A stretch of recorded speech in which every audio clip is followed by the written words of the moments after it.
ICC की technical committee की meeting हुई तमाम क्रिकेट बोर्ड के प्रतिनिधियों के साथ और उसमें डीआरएस यूडीआरएस का जो फैसला है उसके बारे में महत्वपूर्ण एक सर्वसम्मति बनती हुई दिखाई दी है। और उसमें एक फैसला तो ये लिया गया है क्योंकि फैसला तो अभी कुल मिलाकर जो मीटिंग होगी एग्जीक्यूटिव कमेटी की उसमें फैसला लिया जाएगा, लेकिन जहां सर्वसम्मति बनी है, सर्वसम्मति ये बनी है कि टेस्ट मैचों में यूडीआरएस की संख्या को बढ़ा दिया जाएगा, यानी दो की जगह पर 3 कर दिए जाएंगे। वनडे और T20 में प्रति पारी एक यूडीआरएस की व्यवस्था है, उसको 1 को बढ़ाकर 2 कर दिया जाए। तो इस तरह का प्रस्ताव रखा गया और उसकी यह बात बहुत लाजमी भी है, काफी समय से इसकी जरूरत महसूस भी की जा रही थी।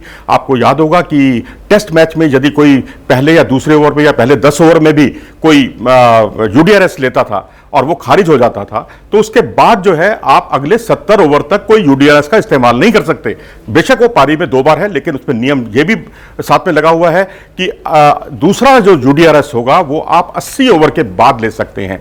तो अब जाहिर सी बात है कि अब इस तरह एक अतिरिक्त यूडीआरएस के आने से काफी हद तक काम आसान हो जाएगा। दोनों पक्षों को बराबरी का अवसर है, बल्लेबाजी टीम को भी, गेंदबाजी टीम को भी।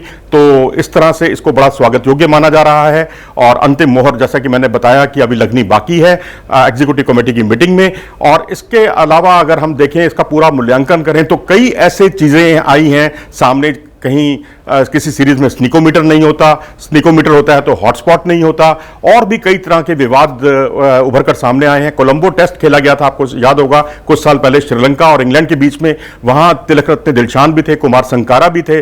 श्रीलंका की बल्लेबाजी चल रही थी, तिलक रत्ने दिलशान बल्लेबाजी कर रहे थे। तभी स्वान, ग्रेम स्वान जो ऑफ स्पिनर हुआ करते थे इंग्लैंड के, उन्होंने उनका कैच लपका और अपील की थी और उस पर आउट दे दिया गया। और तिलक रत्ने दिलशान जो है वो उन्होंने यूडीआरएस का सहारा लिया, लेकिन उस निर्णय को बहाल रखा गया। जबकि साफ जो है रिप्ले में दिखाई दे रहा था कि गेंद बल्ले और पैड के बीच में से गई है और बल्ले का कोई संपर्क नहीं हुआ है। इस तरह से ये सवालों के दायरे में आ गया। और इसी तरह से कुमार संकारा, इसी पारी की बात है, इसी टेस्ट मैच की, जिसमें कुमार संकारा जो है बल्लेबाजी कर रहे थे। ग्रेम स्वान ने उनको एलबीडब्ल्यू आउट दिया, उनको नॉट आउट दिया गया और फिर उस निर्णय को बहाल रखा गया।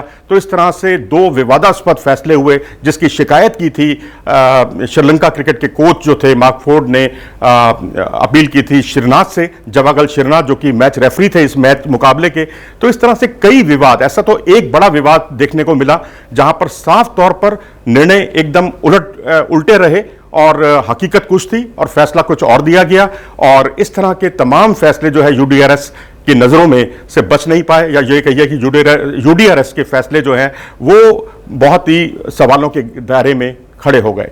तो इस तरह से बीसीसीआई तो काफ़ी पहले से ही इसका विरोध करता रहा था यूडीआरएस का, लेकिन बाद में उसने इसमें हाँ में हाँ मिलाई, ये मानकर कि चलो 90 या 95% फैसले तो सही होते हैं, 100% की गारंटी इसमें भी नहीं होती। तो इस तरह के फैसलों से या इस तरह के विवादों से बचने के लिए, इस तरह के विवाद से बचने के लिए जरूरी था कि इसमें कुछ संशोधन किया जाता। संशोधन यही है कि आपको एक अवसर और दिया जाएगा टेस्ट मैच में। तो ये बहुत ही उपयोगी साबित होगा, क्योंकि वहां कहने के लिए 2 होते हैं, एक प्रति पारी यूडीआरएस के अवसर, लेकिन पहला अवसर लेने के बाद आपको जब 80 ओवर का खेल हो जाता है कुल मिलाकर, तो उसके बाद ही आप दूसरा यूडीआरएस ले सकते हैं।